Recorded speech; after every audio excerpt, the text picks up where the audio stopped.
Jurors in the Bill Cosby sex assault case came back to the courtroom around 11 a.m. on the fourth day of deliberations and told the jury they are deadlocked. They cannot reach a unanimous decision on any of the three charges. Judge Stephen O'Neill read an instruction to them. It's known as the dynamite charge, and he told the jurors they need to go back to the room and deliberate more.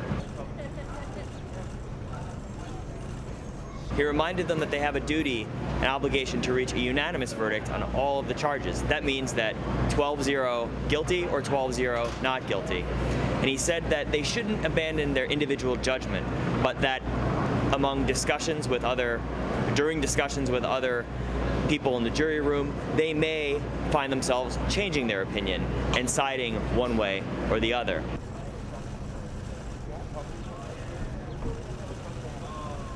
He said that they should do this without violence to their own individual judgment, but that they should continue on and continue deliberating charges that could put Bill Cosby in prison for the rest of his life. Of course, he's 79 years old. He turns 80 in just a few weeks.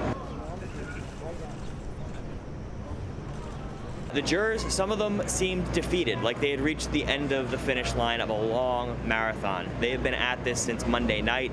They've deliberated for about 12 hours each of the last 2 nights, and they've returned to the courtroom 6 times to rehear testimony or to get clarity on one of the charges.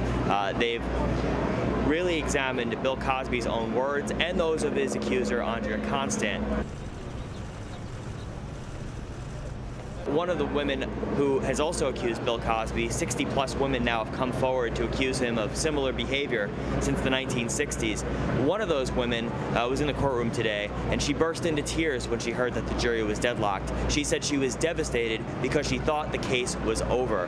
When it was explained to her that no, the jury actually would continue deliberating, she said she was relieved, and now she's hopeful, praying for a miracle that the verdict will come in and that, she says, justice will be served.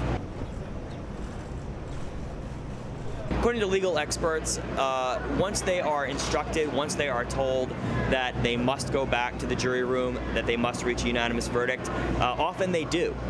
They wind up working through their differences and finding one way or another, guilty or not guilty, they find a verdict. Of course, legal scholars, particularly defense attorneys, argue that that's almost gaming the system or ginning the process.